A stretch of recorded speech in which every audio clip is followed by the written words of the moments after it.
My fiancé demanded my mom's inheritance to fund his brother's IVF, so I refused, kept legacy, and ended our engagement to protect my future. I'm 32, female, and I recently lost my mom. She was my only parent, and to say I was devastated doesn't even begin to cover it. I feel like I've been hit by a truck, like there's this huge hole in my chest, and honestly, I don't know how I'm supposed to fill it. Grief is weird, you know? Some days, I can get by okay, and then others, it feels like everything is falling apart. Anyway, when my mom passed, she left me a little bit of money. It's not like some giant windfall or anything, it's more like a small safety net. My mom didn't come from money, and her family wasn't well off either, but I guess she saved what she could for me. I'm still figuring out what to do with it. Part of me wants to just hold on to it because it feels like it's the last thing she gave me, you know? At first, when I told my fiancé Jake about it, he was super supportive. He was like, "Babe, you deserve this. It's your mom's money, and you should do whatever you want with it." That really made me feel good, especially because I'm still struggling with losing her. I thought he understood that this money was tied to something much bigger than just numbers in a bank account. It's tied to her memory, to everything she meant to me. I wasn't in any rush to spend the money. I mean, yeah, I have some student loans and stuff I could pay off, but it just didn't feel right to touch it yet. Like, I need time to figure out how to honor my mom with it, not just throw it at random bills. I was still in that place, just trying to grieve and process everything. But then things started to change. Jake told his family about the inheritance. At first I didn't think much of it. I mean, we're engaged, right? So it's not like it's weird for him to tell them stuff that's going on in our lives. But looking back, I kind of wish he hadn't said anything because that's when the weird comments started. Jake's brother Mark and his wife Sarah have been trying to have kids for a while, but they've had some fertility issues. Mark, I guess, can't have kids naturally. And they've been looking into IVF. I always felt for them because it must be hard to want kids so badly and not be able to have them. But at the same time, it's not something I was directly involved in. Like it's their issue, not mine. So after Jake tells his family about the inheritance, he starts bringing up Mark and Sarah more and more. At first it's just little comments like, "It's such a shame they're having a hard time," or "I really hope they can figure something out." I didn't think much of it because, yeah, it sucks for them, and I figured he was just venting or whatever. But then one day, Jake made a comment that caught me off guard.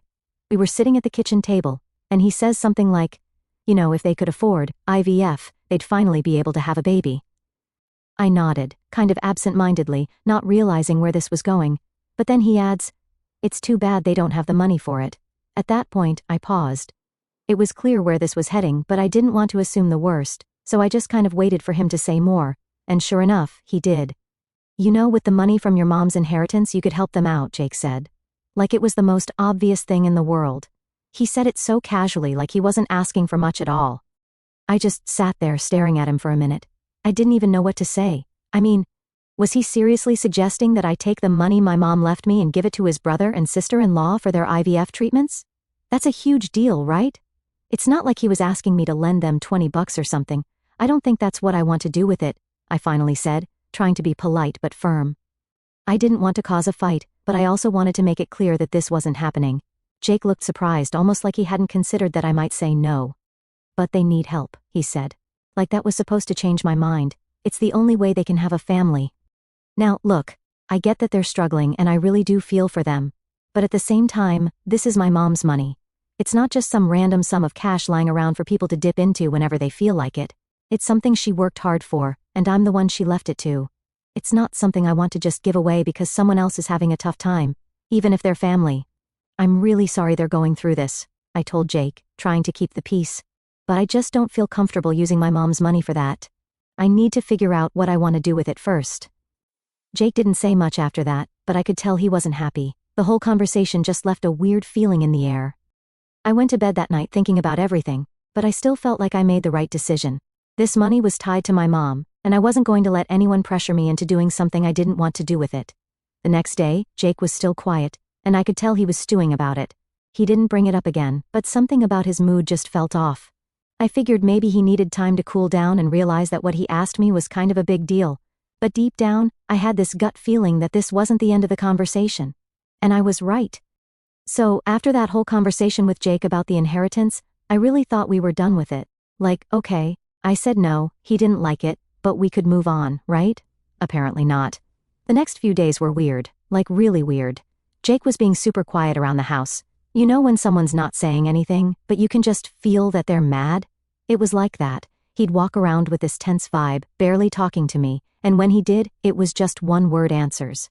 At first, I thought he just needed some time to get over it. I mean, I get it, he's close with his brother, and it sucks for Mark and Sarah that they can't have kids. But I'm not responsible for fixing that. Still, I wanted to give Jake space, hoping he'd come around on his own. I figured if we didn't talk about it for a few days, he'd realize how unreasonable his ask was, and we could move forward. But, oh no, that's not what happened. Instead, Jake doubled down. He didn't bring it up directly again, but he started making these passive-aggressive comments like he was trying to guilt me into changing my mind. We'd be watching TV or eating dinner, and he'd say stuff like, Mark and Sarah are looking into adoption now. It's their last option since they can't afford IVF. And then he'd just look at me, waiting for me to react. I mean, what was I supposed to say to that? It's not like I suddenly had a change of heart. After about the third time he pulled this, I had to say something. So I looked at him and said, "Jake, we already talked about this. I told you how I feel about the money. Why are you still bringing it up?" He shrugged, like it was no big deal, and said, "I just think it's sad, that's all. They'd be such great parents, but they'll never get the chance." That was it. That's when I started getting pissed off. I mean, seriously, I know I'm not the bad guy here, but the way he kept framing it made me feel like I was the reason they wouldn't have a kid, which is so unfair. I wasn't going to let him guilt trip me anymore. "Jake," I said, trying to stay calm, "I feel bad for them too, but this isn't my responsibility. This is my mom's money. It's not something I'm just going to give away." He didn't say anything after that, but I could tell he was still mad. The tension in the house was just getting worse. He was barely talking to me, and when we did talk, it always ended with him making some snide comment about how lucky we were to not have fertility issues. It was like he was trying to wear me down, hoping I'd cave in if he kept pushing.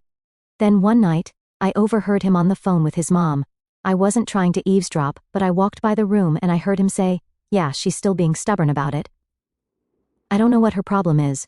That really hurt. Stubborn? My problem? It was like he was painting me as this selfish person who was just holding on to the money for no reason. And the worst part is, he was telling his family about it, making me sound like the villain. I felt so betrayed. I thought we were supposed to be a team, but instead, he was turning this into some kind of campaign against me. After he got off the phone, I confronted him. "Were you seriously just talking to your mom about this?" I asked, trying not to sound as mad as I was. He looked at me like he didn't see what the big deal was. "Yeah, I told her what's going on. She thinks you're being unreasonable too." Unreasonable? That was it. I couldn't believe what I was hearing. "Jake, this isn't her business. This is between us, and I already made my decision." He sighed, like he was so frustrated with me, like I was the one making things difficult. "I just don't get why you're so against helping them. It's not like you need the money, and they can't have kids without it." I could feel my blood boiling at this point. I didn't want to fight, but I couldn't just sit there and let him keep guilt-tripping me. "It's not about needing the money," I said, my voice shaking a little from anger. "It's about what this money means. My mom just died, Jake. This is all I have left of her. I'm not going to spend it on something I don't feel right about, especially when it's for your family." That shut him up for a minute, but then he said something that really hit me. "We're getting married though. What's mine is yours and what's yours is mine. Shouldn't we make decisions together?" That's when it hit me. He didn't see this as my money at all. He saw it as our money, like he had a right to decide how it should be spent just because we were engaged. That scared me, honestly. It made me realize that maybe we weren't on the same page about more than just this money. I didn't know what to say, so I just told him, "We're not married yet, and this money was left to me. I need you to respect that." Jake just stared at me for a second, like he didn't know what to say either, and then he stormed out of the room. He didn't come back for a couple of hours, and when he did, he didn't say anything. He just acted like everything was fine, but I could tell he was still mad. That's when I started to feel like I was losing him, like this money, this one thing was coming between us in a way I never expected. I wanted to talk it out, to fix it, but every time I tried, he'd just shut down or say something passive-aggressive about his family. It was like he didn't care how I felt at all. I was left sitting there, wondering if this was just about the money, or if it was about something bigger. Was this how things were going to be every time we disagreed on something? Was he always going to try and push me until I gave in? I didn't know what to do. All I knew was that things were getting worse, and I had no idea how to fix it. So, things between me and Jake weren't getting better after that argument. Actually, they were getting worse. The more I stuck to my decision about the money, the more distant he became. And it wasn't just the distance that bothered me. It was the way he acted like every conversation we had turned into something about how I wasn't thinking about our future, or how selfish I was being for not helping his family. I was trying my best to just let things cool down, but Jake didn't seem interested in that. Instead, he kept throwing little digs at me, almost like he was waiting for me to break and say, "Okay, fine, take the money." But that wasn't happening. I felt like I was being backed into a corner, and I didn't like it at all. Then one night, after another silent dinner, Jake finally decided to really bring it up again. Except this time, it wasn't just about his brother and IVF, it was about us. He sat across from me at the table just staring for a bit before he finally said, "I don't get why you're being so stubborn about this. If you loved me, you'd want to help my family, you'd want to make things easier for them." That hit me hard. I mean, I do love Jake, but love isn't just about giving in to whatever the other person wants, right? Especially when it comes to something as personal as this. But before I could even respond, he kept going. "We're supposed to be building a future together, but it feels like you're not even considering what I want. You're making this all about you and your feelings, like I don't even matter." Now, I was getting really mad. Like, I had been trying so hard to be patient, to not escalate things, but hearing him say that, it felt so unfair. It felt like he was completely ignoring the fact that I had lost my mom and that this wasn't just some random chunk of money, it was the last thing she left me, and he was acting like that didn't mean anything. "I am thinking about us," I said, trying to stay calm. "But this money isn't about you or your brother. It's about my mom, and I need to figure out what to do with it in my own time. I'm not saying I'll never help them, but right now I just can't." But Jake wasn't having it. He shook his head, looking more frustrated than ever. "I don't understand why it's such a big deal. It's not like you're using the money for anything, it's just sitting there and they need it now. We're a team, but it doesn't feel like it." That's when it clicked for me. Jake wasn't upset about his brother needing help. I mean, sure, he cared about that. But what he was really upset about was control. He wanted control over the money, over what I did with it, and he couldn't stand that I wasn't just going along with his plan. "I'm not going to spend the money just because you want me to," I finally said, feeling the anger boiling up inside me. "I'm not your bank. This is my decision, and I need you to respect that." Jake didn't say anything for a minute, just sat there staring at me like he couldn't believe what I was saying. Then he stood up, pushed his chair back, and walked out of the room. I didn't follow him this time. I couldn't. I needed space too because I was starting to question everything about our relationship. Over the next few days, things were tense. Jake barely spoke to me, and when he did, it was always short, passive-aggressive comments about me being stubborn or not thinking about our future. It was exhausting. I was walking on eggshells around him, trying to avoid more fights, but it seemed like everything I did just pissed him off more. Then, out of nowhere, he dropped a bomb on me. We were sitting in the living room, barely talking, when he suddenly turned to me and said, "If you're not willing to help my family, maybe we need to rethink this whole marriage thing." I was stunned, like I didn't even know what to say at first. Was he seriously threatening to call off our engagement because I wouldn't pay for his brother's IVF? That felt like emotional blackmail, and it hit me like a punch in the gut. All this time, I thought we were just having a disagreement, something we could work through. But now it felt like he was willing to throw everything away over this. "Are you serious?" I asked, staring at him. "You're going to end things because I won't give your brother my mom's money?" Jake shrugged, like it wasn't a big deal. "I'm just saying, if we can't even agree on something this important, maybe we're not right for each other." That was it. That's when I realized that this wasn't just about the money anymore. This was about how Jake saw me and our relationship. To him, me not giving in was the same as me not loving him. And if he couldn't respect my decision now, what was going to happen later on when we disagreed about other things? Was he always going to threaten to leave if I didn't do what he wanted? I didn't know what to say, so I just sat there trying to process everything. The silence stretched on for what felt like forever before Jake finally stood up and walked out of the room again. He didn't say anything else, just left me sitting there, wondering what the hell had just happened. For the next few days, I felt like I was living in a stranger's house. Jake and I barely spoke, and when we did, it was like we were tiptoeing around each other. I wanted to talk, to figure out what was really going on, but every time I tried to bring it up, he'd shut me down or change the subject. It was like he didn't want to deal with it anymore, like he was waiting for me to come around and give in. But I wasn't going to. I knew that much. I couldn't let him pressure me into doing something I didn't feel right about, no matter how much I loved him. And that's when I started to realize that maybe, just maybe, Jake wasn't the person I thought he was. Maybe this whole thing was showing me something I didn't want to see. Things kept getting worse after that last conversation. Jake wasn't backing down, and I wasn't either. We were barely speaking, and when we did, it was just awkward small talk, like two people who didn't really know each other anymore. Every now and then, he'd make some passive-aggressive comment about our future or how he couldn't believe I was letting money get between us. It was exhausting, and honestly, I didn't know how much longer I could take it. Then one evening, out of nowhere, Jake sat me down, like he was about to deliver some huge speech. I braced myself, thinking maybe he was finally going to apologize or try to have a real conversation about where we were headed. But instead, he hit me with something else. "Look," he said, staring right at me. "I've been thinking about this a lot, and I still don't understand why you're being so stubborn about the money. We're supposed to be partners, right? And partners make sacrifices for each other." I could feel my face getting hot. I couldn't believe we were still having this same conversation. I thought we'd moved past this, but apparently he hadn't.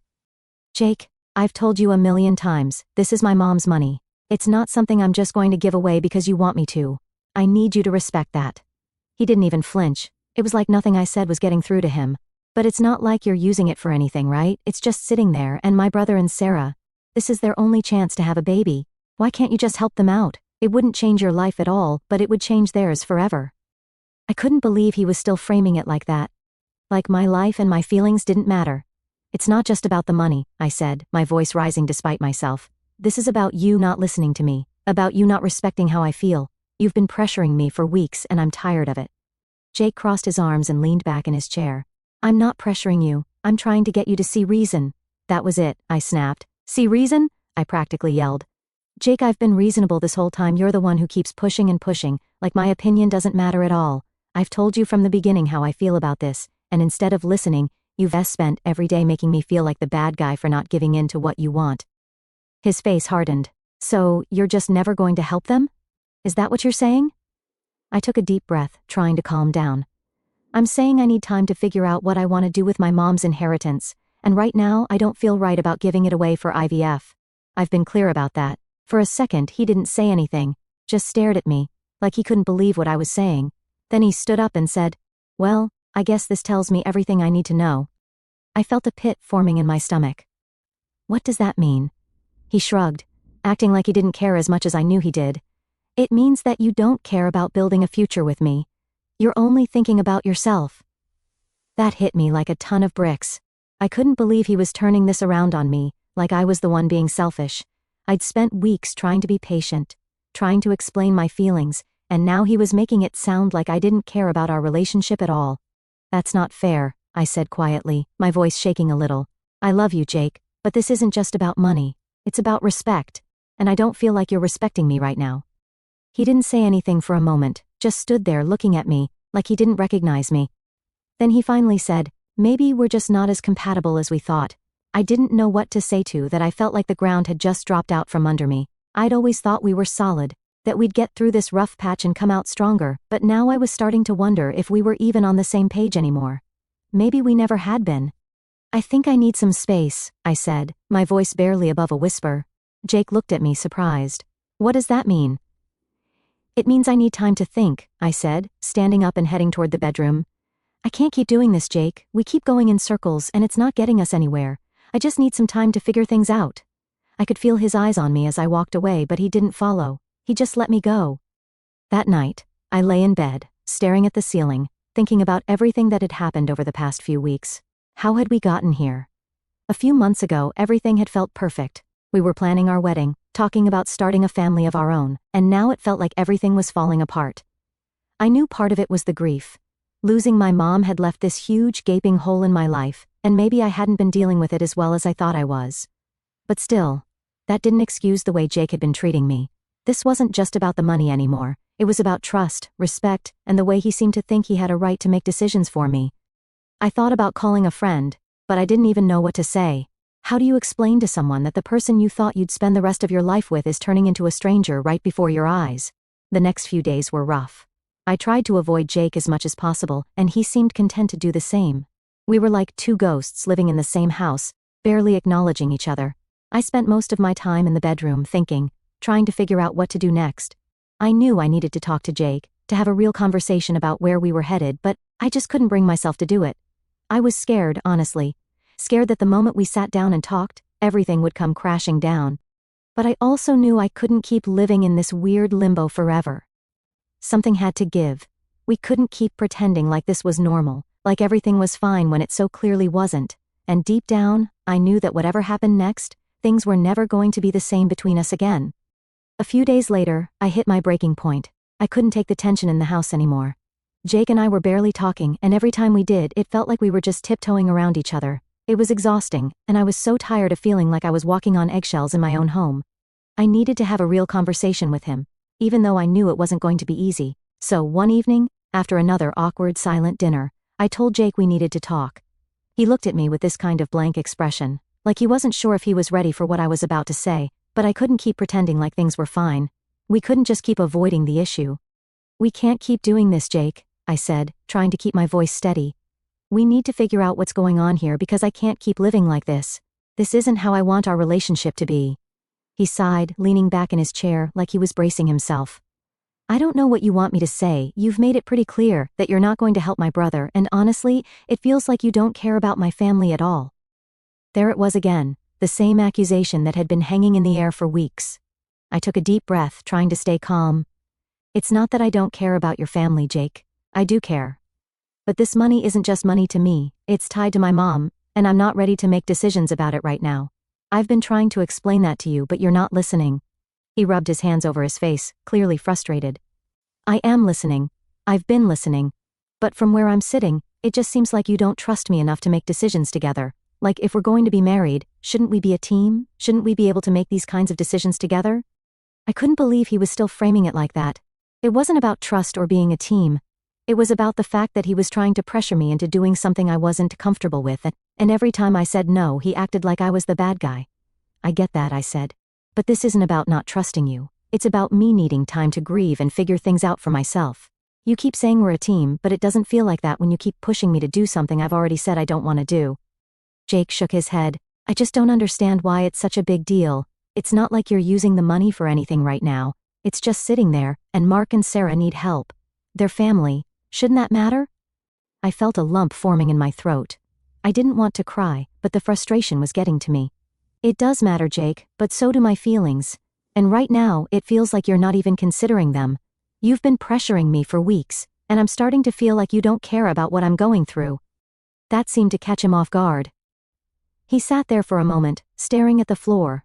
Like he didn't know what to say. Finally he spoke, his voice quieter than before. "It's just hard for me to see them struggle, you know? They've been trying for so long, and I thought, I don't know. I thought maybe we could help them. I thought maybe it would bring us closer." Hearing him say that kind of softened something inside me. I understood where he was coming from, at least a little bit. He loved his brother and wanted to help him. But at the same time, that didn't make it okay for him to pressure me the way he had been. "I get that, Jake," I said, my voice softening too. "I really do. But this is hard for me too.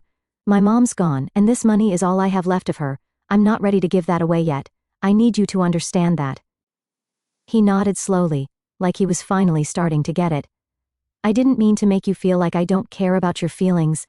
I guess I don't know. I got caught up in trying to fix things for Mark and Sarah, and I wasn't thinking about how much this is affecting you." For a moment, I felt a flicker of hope. Maybe we were finally getting somewhere. Maybe we could actually work through this. But then Jake said something that brought everything crashing back down. "But I still think we need to figure this out," he said, looking at me seriously. "Because I don't know if I can be with someone who won't help my family when they need it." That hit me like a punch to the gut. I couldn't believe he was still making this about me not helping his family, like that was the deciding factor in whether or not we stayed together. It felt like everything we just talked about didn't matter. He was still holding on to this idea that if I didn't give in, then I didn't care about him or his family. I stared at him, my heart sinking. "So, that's it? If I don't give them the money, we're done?" Jake didn't answer right away. He just sat there, looking conflicted, like he didn't want to say it but also didn't want to lie. Finally he spoke, his voice low. "I don't know. But I do know that this is a big deal to me, and if we can't agree on something like this, I don't know how we're supposed to move forward." I felt like I was suffocating. This was it. This was the moment where everything came crashing down. I had tried so hard to be patient, to explain my feelings, to make him understand, but in the end, it still came down to this. If I didn't give in, we were over. I stood up, feeling like my legs were going to give out underneath me. "I need to think," I said, my voice shaky. "I can't do this right now." Jake didn't try to stop me as I walked away. He just sat there watching me go, and in that moment, I knew that things were never going to be the same. I went into the bedroom, closed the door, and sat on the edge of the bed, trying to catch my breath. My mind was racing, and all I could think about was how unfair this all felt. How had we gotten here? How had something as personal as my mom's inheritance turned into this huge issue that was threatening to tear us apart?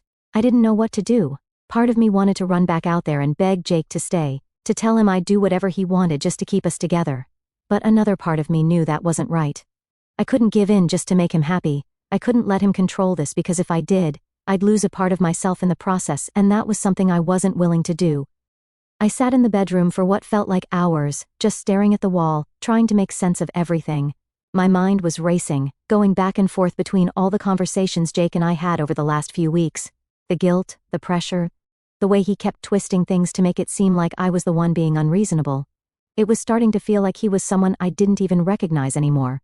I kept thinking about the way he'd said, "I don't know if we can move forward if you don't help my family." That sentence just kept playing over and over in my head, like a broken record. How had we even gotten to this point? How had my relationship turned into some weird test about whether or not I'd give away my mom's inheritance? At some point I realized I couldn't stay in that room forever. I had to face him, even though I didn't know what I was going to say. My heart was pounding as I walked back out into the living room, where Jake was sitting on the couch staring at his phone, like nothing had happened. "Jake," I said, my voice more steady than I felt. He looked up, surprised that I was speaking to him again so soon. "I need to understand something." He put his phone down and gave me his full attention. "What?" I took a deep breath, trying to gather my thoughts. "Do you really think that if I don't give your brother and Sarah the money, that's it for us? Like, we're done?" He blinked, not expecting me to go there so directly, but he didn't avoid it. I don't know how we can move forward if we can't agree on something this important." That was the moment I felt something inside me shift. I was hoping he'd backtrack, maybe apologize for how much pressure he'd been putting on me. But no, he was doubling down again, making it clear that in his mind, this was non-negotiable. "So, that's it then?" I asked, my voice getting a little louder now, the frustration finally boiling over. "You're willing to throw away everything we've built together because I won't give up my mom's money?" He didn't answer right away. He just sat there staring at me, like he was trying to figure out the right thing to say, but that hesitation told me everything I needed to know. The silence said it all. "I can't believe this," I said, my voice cracking. "I can't believe you're putting me in this position." Jake stood up, looking frustrated now too. "I'm not putting you in any position, I'm just saying—" "No, you are putting me in a position," I cut him off, feeling the anger building in my chest. "You're asking me to choose between you and something that's deeply personal to me, something that has to do with my mom, and you don't even seem to care how hard this is for me." I could see the look on his face, like he was struggling to respond, but I didn't let him. I was too far gone now. "You've made this entire thing about you and what you want, and you haven't stopped for a second to think about what this means to me. And now you're standing here, acting like I'm the one ruining our relationship because I won't bend to what you want." Jake opened his mouth to say something, but I wasn't finished. "I need to know," I said, taking a deep breath, feeling the weight of what I was about to ask. "If I don't give them the money, are we over? Is that what this is really about?" The room went completely silent. He just stood there, staring at me, and I could tell from the look on his face that he didn't know how to answer. Or maybe he did, but he didn't want to say it out loud. And that silence was the loudest answer I could have gotten.